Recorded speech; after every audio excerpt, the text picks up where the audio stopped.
The Rogue Reader presents Amassed Productions,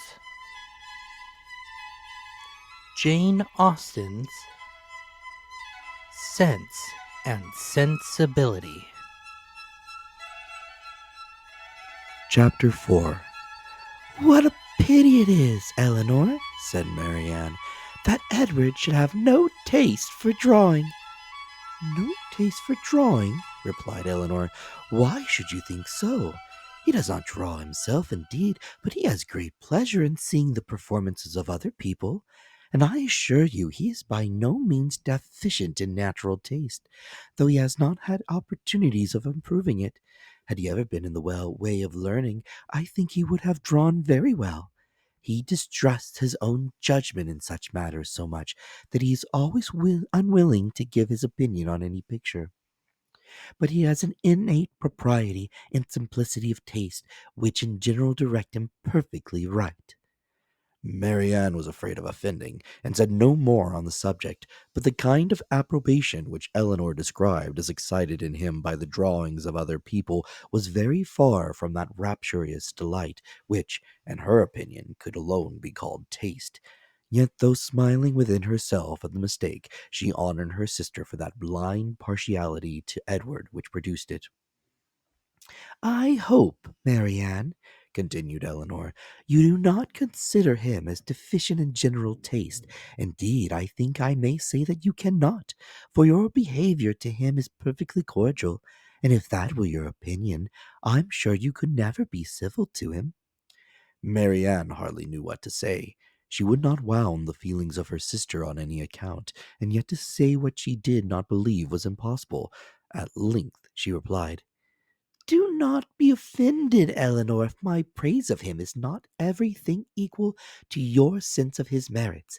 I've not had so many opportunities of estimating the minutiae propensities of his mind, his inclinations and tastes as you have, but I have the highest opinion in the world of his goodness and sense. I think him everything that is worthy and amiable." "I am sure," replied Elinor with a smile, "that his dearest friends could not be dissatisfied with such commendation as that. I do not perceive how you could express yourself more warmly." Marianne was rejoiced to find her sister so easily pleased. "Of his sense and goodness," continued Elinor, "no one can, I think, be in doubt who has seen him often enough to engage in him in unreserved conversation. The excellence of his understanding and his principles can be concealed only by that shyness which too often keeps him silent. You know enough of him to do justice to be his solid worth, but of his minutiae propensities, as you call them, you have from peculiar circumstances been kept more ignorant than myself. He and I have been at times thrown a good deal together, while you have been wholly engrossed on the most affectionate principle by my mother. I have seen a great deal of him, have studied his sentiments and heard his opinions on subjects of literature and taste, and upon the whole I venture to pronounce that his mind is well informed, enjoyment of books exceedingly great, his imagination lively, his observation just and correct, and his taste delicate and pure. His abilities in every respect improve as much upon acquaintance as his manners and person. At first sight his address is certainly not striking, and his person can hardly be called handsome, till the expression of his eyes, which are uncommonly good, and at the general sweetness of his countenance, is perceived. At present I know him so well that I think him really handsome, or at least almost so. What say you, Marianne?" "I shall very soon think him handsome, Elinor, if I do not now. When you tell me to love him as a brother, I shall no more see imperfection in his face than I now do in his heart." Elinor started at this declaration, and was sorry for the warmth she had betrayed into it in speaking of him.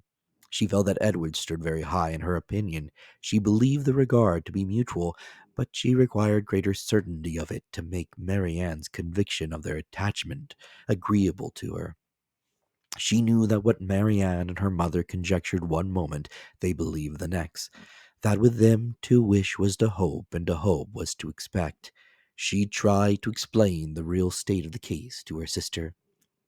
"I do not deny," said she, "that I think very highly of him, that I greatly esteem, that I like him."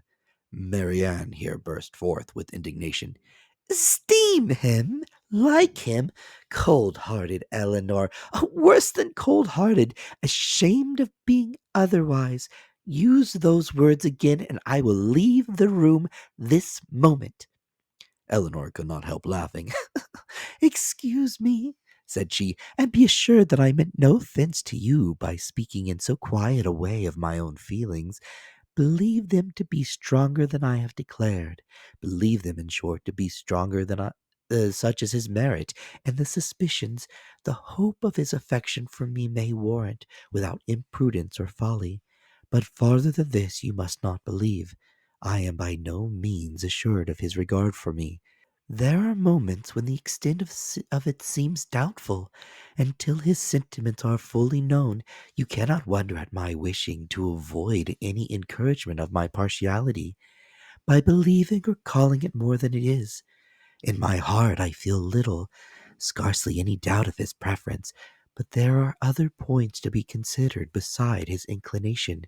He is very far from being independent. What his mother really is we cannot know, but from Fanny's occasional mention of her conduct and opinions, we have never been disposed to think her amiable, and I am very much mistaken if Edward is not himself aware that there would be many difficulties in his way, if he were to wish to marry a woman who had not either a great fortune or high rank." Marianne was astonished to find how much the imagination of her mother and herself had outstripped the truth. "And you really are not engaged to him," said she. "Yet it certainly soon will happen. But two advantages will proceed from this day. I shall not lose you so soon, and Edward will have greater opportunity of improving that natural taste of your favorite pursuit which must be so indispensably necessary to your future felicity. Oh, if he should be so far stimulated by your genius as to learn to draw himself, how delightful it would be!" Elinor had given her real opinion to her sister. She could not consider her partiality for Edward in so prosperous a state as Marianne had believed it. There was at times a want of spirits about him which, if it did not denote indifference, spoke of something almost as promising. A doubt of her regard, supposing him to feel it, need not give him more than inquietude. It would not be likely to produce that dejection of mind which frequently attended him. A more reasonable cause might be found in the dependent situation which forbade the indulgence of his affection. She knew that his mother neither behaved to him so as to make his home comfortable at present, nor to give him any assurance that he might form a home for himself without strictly attending to her views for his aggrandizement. With such a knowledge as this, it was impossible for Elinor to feel easy on the subject. She was far from depending on the result of his preference of her. She was far from depending on that result of his preference of her, which her mother and sister still considered as certain. Nay, the longer they were together, the more doubtful seemed the nature of his regard, and sometimes, for a few painful minutes, she believed it to be no more than his friendship. But whatever might really be its limits, it was enough when perceived by his sister to make her uneasy, and at the same time, which was still more common, to make her uncivil. She took the first opportunity of fronting her mother-in-law on the occasion, talking to her so expressively of her brother's great expectations, of Mrs. Ferrars's resolution that both her sons should marry well, and of the danger attending any young woman who attempted to draw him in, that Mrs. Dashwood could neither pretend to be unconscious nor endeavor to be calm. She gave her an answer which marked her contempt, and instantly left the room, resolving that, whatever might be the inconvenience or expense of so sudden a removal, her beloved Elinor should not be exposed another week to such insinuations. In this state of her spirits a letter was delivered to her from the post, which contained a proposal particularly well timed. It was the offer of a small house on very easy terms, belonging to a relation of her own, a gentleman of consequence and property in Devonshire. The letter was from this gentleman himself, and written in the true spirit of his friendly accommodation. He understood that she was in need of a dwelling, and though the house he now offered her was merely a cottage, he assured her that everything should be done to it to which she might think it necessary, if the situation pleased her. He earnestly pressed her, after giving the particulars of the house and garden, to come with her daughters to Barton Park, the place of his own residence, from whence she might judge herself whether Barton Cottage, for the houses were in the same parish, could by any alteration be made comfortable to her. He seemed really anxious to accommodate them, and the whole of his letter was written in so friendly a style as could not fail of giving pleasure to his cousin, more especially at a moment when she was suffering under the cold and unfeeling behavior of her nearer connections. She needed no time for deliberation or inquiry. Her resolution was formed as she read. The situation of Barton, in a county so far distant from Sussex as Devonshire, which but a few hours before would have been a sufficient objection to outweigh every possible advantage belonging to the place, was now its first recommendation. To quit the neighborhood of Norland was no longer an evil, it was an object of desire. It was a blessing in comparison of the misery of continuing her daughter-in-law's guest, and to remove her ever from that beloved place would be less painful than to inhabit or visit it while such a woman was its mistress. She instantly wrote Sir John Middleton her acknowledgment of his kindness and her acceptance of his proposal, and then hastened to show both letters to her daughters, that she might be secure of their approbation before her answers were sent. Elinor had always thought it would be more prudent for them to settle at some distance from Norland than immediately amongst their present acquaintances. On that head, therefore, it was not for her to oppose her mother's intention of removing into Devonshire. The house, too, as described by Sir John, was on so simple a scale, and the rent so uncommonly moderate, as to leave her no right of objection on either point, and therefore, though it was not a plan which brought any charm to her fancy, though it was a removal from the vicinity of Norland beyond her wishes, she made no attempt to dissuade her mother from sending a letter of acquiescence. Chapter 5. No sooner was her answer dispatched than Mrs. Dashwood indulged herself in the pleasure of announcing to her son-in-law and his wife that she was provided with a house, and should incommode them no longer than till everything was ready for her inhabiting it. They heard her with surprise. Mrs. John Dashwood said nothing, but her husband civilly hoped that she would not be settled far from Norland. She had great satisfaction in replying that she was going into Devonshire. Edward turned hastily towards her on hearing this, and in a voice of surprise and concern, which required no explanation to her, repeated, "Devonshire? Are you indeed going there? So far from hence? And to what part of it?" She explained the situation. It was within 4 miles northward of Exeter. It is but a cottage," she continued, "but I hope to see many of my friends in it. A room or two can easily be added, and if my friends find no difficulty in travelling so far to see me, I am sure I will find none in accommodating them." She concluded with a very kind invitation to Mr. and Mrs. John Dashwood to visit her at Barton, and to Edward she gave one with still greater affection. Though her late conversation with her daughter-in-law had made her resolve on remaining at Norland no longer than was unavoidable, it had not produced the smallest effect on her in that point to which it principally intended. To separate Edward and Elinor was as far from being her object as ever, and she wished to show Mrs. John Dashwood by this pointed invitation to her brother how totally she disregarded her disapprobation of the match. Mr. John Dashwood told his mother again and again how exceedingly sorry he was that she had taken a house at such a distance from Norland as to prevent his being of any service to her in removing her furniture. He really felt conscientiously vexed on the occasion, for the very exertion to which he had limited the performance of his promise to his father was by this arrangement rendered impracticable. The furniture was all sent around by water. It chiefly consisted of household linen, plate, china, and books, with a handsome pianoforte of Marianne's. Mrs. John Dashwood saw the packages depart with a sigh. She could not help feeling it hard that as Mrs. Dashwood's income would be so trifling in comparison with their own, she should have any handsome article of furniture. Mrs. Dashwood took the house for a 12-month. It was readily furnished, and she might have immediate possession. No difficulty arose on either side in the agreement, and she waited only for the disposal of her effects at Norland, and to determine her future household before she set off for the West. And this, as she was exceedingly rapid in the performance of everything that interested her, was soon done. The horses which were left her by her husband had been sold soon after his death, and an opportunity now offering of disposing of her carriage, she agreed to sell that likewise at the earnest advice of her eldest daughter.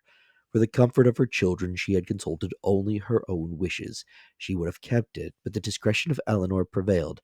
Her wisdom too limited the number of their servants to 3, 2 maids and a man, with whom they were speedily provided with amongst those who had formed their establishment at Norland. The man and one of the maids were sent off immediately into Devonshire to prepare the house for their mistress's arrival.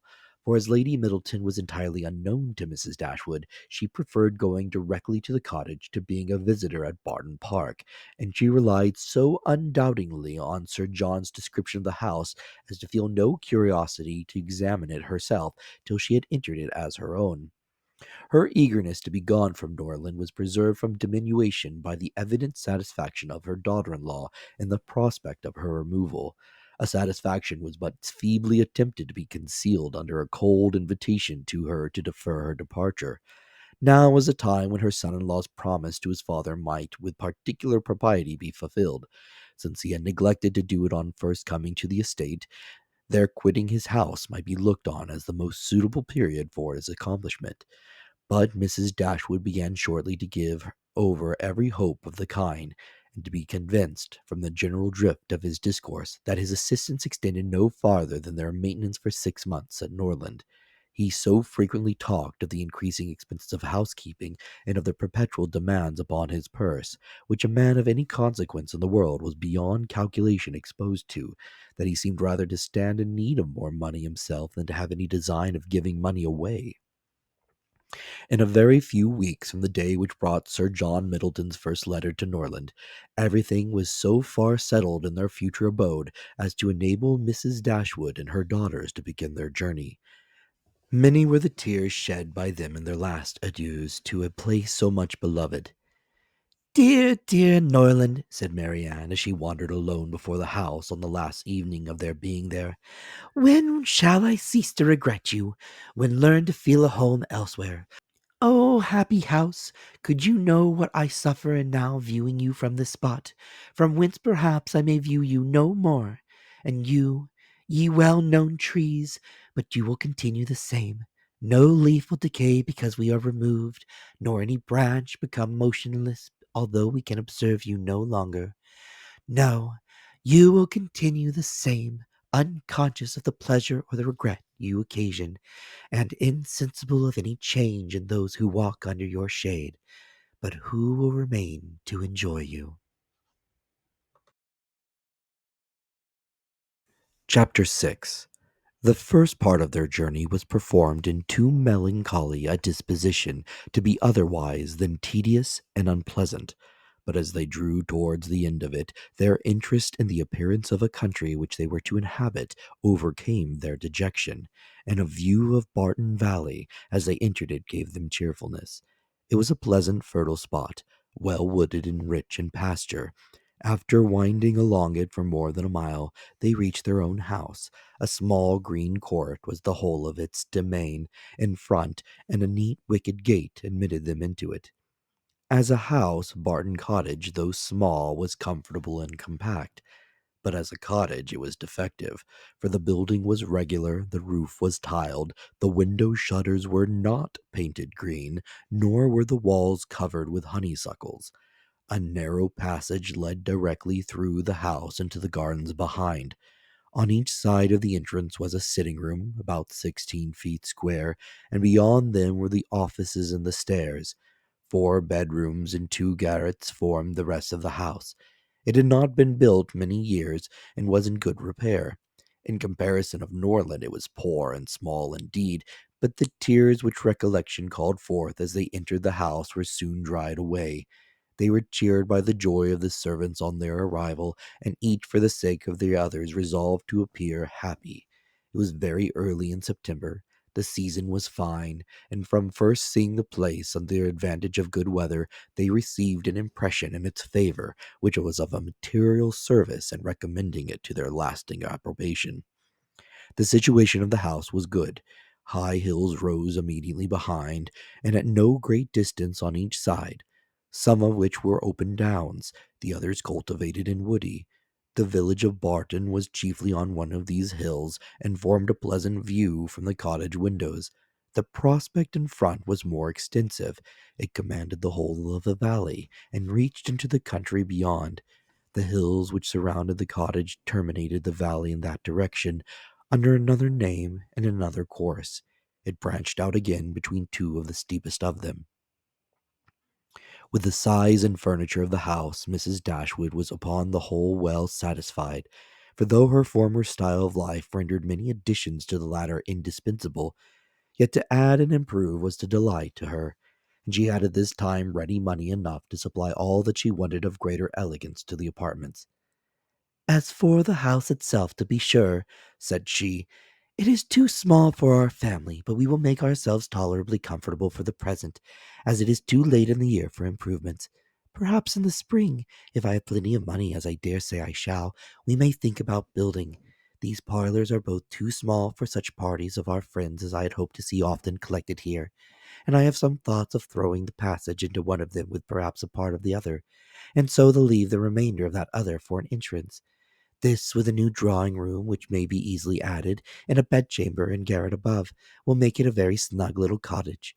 I could wish the stairs were handsome, but one must not expect everything, though I suppose it would be no difficult matter to widen them. I shall see how much I am beforehand with the world in the spring, and we will plan our improvements accordingly.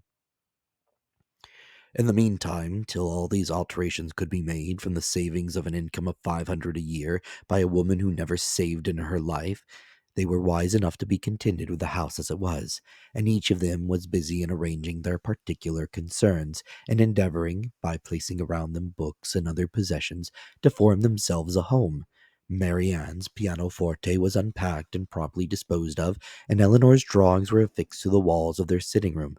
In such employments as these, they were interrupted soon after breakfast the next day by the entrance of their landlord, who called to welcome them to Barton, and to offer them every accommodation from his own house and garden in which theirs might at present be deficient. Sir John Middleton was a good-looking man about 40. He had formerly visited at Stanhill, but it was too long for his young cousins to remember him. His countenance was thoroughly good-humored, and his manners were as friendly as the style of his letter. Their arrival seemed to afford him real satisfaction, and their comfort to be an object of real solicitude to him. He said much of his earnest desires of their living in the most sociable terms with his family, and pressed them so cordially to dine at Barton Park every day till they were better settled at home, that though his entreaties were carried to a point of perseverance beyond civility, they could not give offence. His kindness was not confined to words, for within an hour after he left, a large basket full of garden stuff and fruit arrived from the park, which was followed before the end of the day by a present of game. He insisted, moreover, on conveying all their letters to and from the post for them, and would not be denied the satisfaction of sending them his newspaper every day. Lady Middleton had sent a very civil message by him, denoting her intention on waiting on Mrs. Dashwood as soon as she could be assured that her visit would be no inconvenience, and as this message was answered by an invitation equally polite, her ladyship was introduced to them the next day. They were, of course, very anxious to see a person on whom so much of their comfort at Barton must depend, and the elegance of her appearance was favourable to their wishes. Lady Middleton was not more than 6 or 7 and 20. Her face was handsome, her figure tall and striking, and her address graceful. Her manners had all the elegance which her husband's wanted, but they would have been improved by some share of his frankness and warmth, and her visit was long enough to detract something from their first admiration, by showing that, though perfectly well bred, she was reserved, cold, and had nothing to say for herself beyond the most commonplace inquiry or remark. Conversation, however, was not wanted, for Sir John was very chatty, and Lady Middleton had taken the wise precaution of bringing with her their eldest child, a fine little boy about 6 years old, by which means there was one subject always to be recurred to by the ladies in case of extremity, for they had to inquire his name and age, admire his beauty, and ask him questions which his mother answered for him, while he hung about her and held down his head, to the great surprise of her ladyship, who wondered at his being so shy before company, as he could make noise enough at home. On every formal visit a child ought to be of the party, by way of provision for discourse. In the present case, it took up 10 minutes to determine whether the boy was most likely his father or mother, and what particular he resembled either. For of course everybody differed, and everybody was astonished at the opinion of the others.